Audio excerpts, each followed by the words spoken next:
Hi, good afternoon.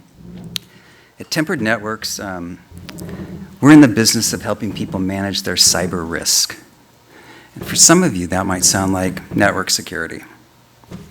It kind of is, but it really isn't, because what I'd like to suggest is that the notion of network security is in and of itself flawed, because it suggests that it's okay to first network, then secure. I don't think that works. I think there's lots of evidence to suggest it doesn't. And at Tempered, we're working on a different way. But that it doesn't work is demonstrated in headlines every day, where we see reports of this breach and that, or this ransomware attack and that. Attempts to manage cyber risk have exploded the cyber risk insurance market from $2.5 billion of premium in 2015 to $7.5 billion of premium this year. That's a lot of growth. But if, say, our cyber premium underwriting practices are any indication, the $7.5 billion of premium wildly underestimates the risk.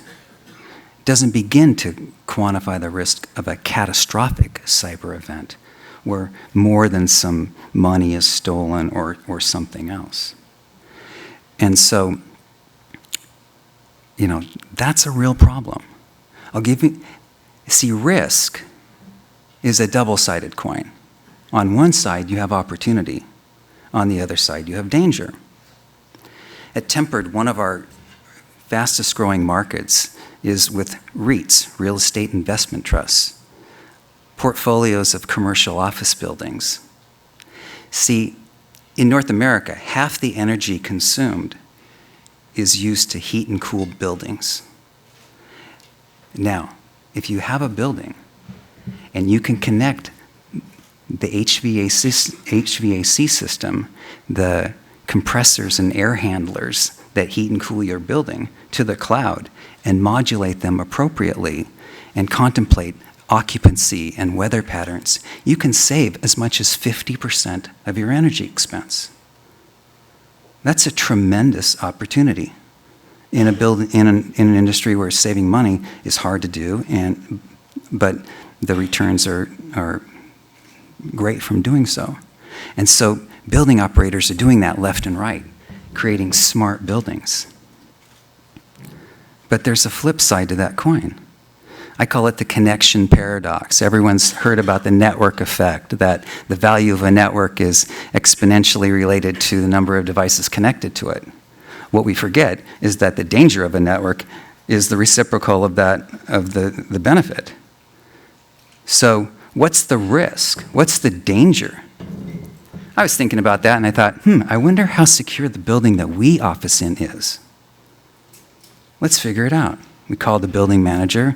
They rushed over to open the door to the wiring closet and then left. The door was open for the next 24 hours. We went in there and there were 3 cabinets. Each of the cabinets had keys in them. We opened it up. Oh, look, there's a switch with an empty port. Plug in the port, do a port scan, compare the list of devices to, a MAC address database. Oh, that must be the elevator. Let's check that out. Okay, a simple brute force attack by one of my clever guys. We're on in less time than it took to get the guy to open the door. Now, that's just in a silly little building in Seattle. But that's palpable risk. How did we get here? Well, as alluded to earlier and throughout the day, it's the dirty little secret, the fatal flaw of that protocol that became the accidental backbone of global commerce and communications, the IP address. 4 little numbers that stipulate both your location and your identity, implying that if you have those numbers, I'm here, and I am who I say I am. And if I am who I say I am, I'm here. So connect to me. It's not true. It's just not true. Those things are easily spoofed. And Most of the devices now connected to the network are mobile. So that's the problem. It's the fatal flaw. Anything that connects to a network gets an IP address. Every IP address is identifiable.